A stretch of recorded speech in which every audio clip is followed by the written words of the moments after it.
Hi, I'm Dr. Patty Ann Ford, and I am coming to you from the lovely state of my home, which is in Maryland. And I have this beautiful, what is this?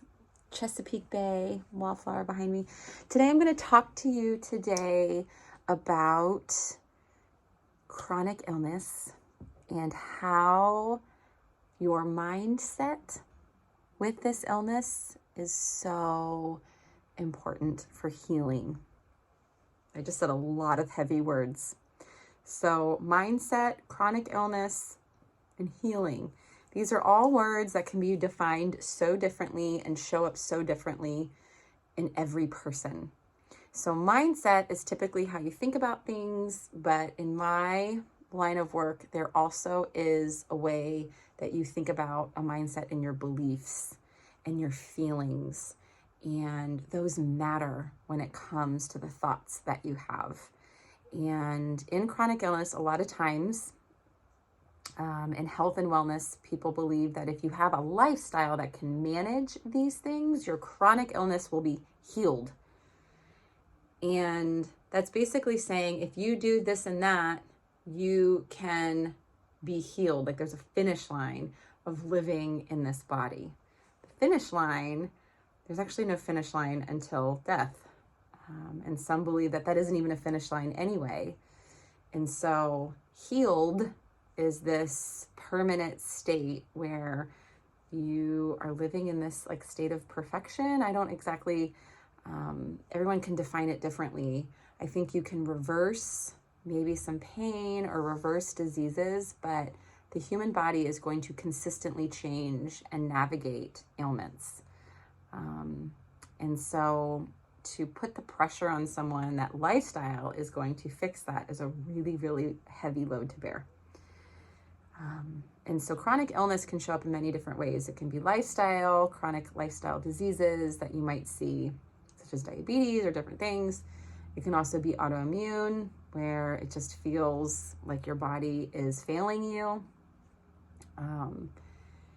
And a lot of times, the way that you think about your body and the way that you think about healing can affect how those things can happen. And so your thinker brain can have certain thoughts that can affect your behaviors, where if you have to do certain behaviors to be perfect or to be healed, those behaviors become very obligatory. And obligation is usually coming from pain or for your ego, and it's not going to last very long. So what does that even mean? You can show up and chronic diet your whole entire life, and that's coming from a very broken place, meaning you're consistently trying new things that you don't really like, and then you fall back into old patterns until you try something new.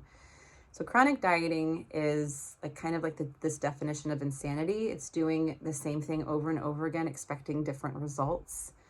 And so in my practice, we really like to look at how we can transform your relationship with your food and your body so that the chronic dieting can stop.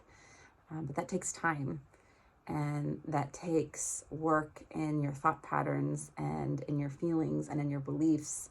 And it's really important to look at those things. And sometimes they're really painful. So it's just easier to not eat bread, or it's easier to just to hop on a chronic diet train, which sometimes bread isn't aligned with what you want to eat. And so your mindset, how you think about your disease, how you think about your body, how you think about healing or being healed actually matters, because then you'll be able to decide what you want, how can you get there, and how you approach it will look much different than following a set of rules like macros or counting or different things, which those things can be very helpful. But when it's the only thing you're looking at, healing is really, really hard. If you have any questions about this, I can measure your thought patterns. We can look at beliefs, and I provide space to feel your emotions so we can figure out what is best for your healing, your disease, and your alignment. And I would love to serve you. If this was helpful, I have a full YouTube channel. Hit subscribe and follow along, and I hope you have a wonderful day.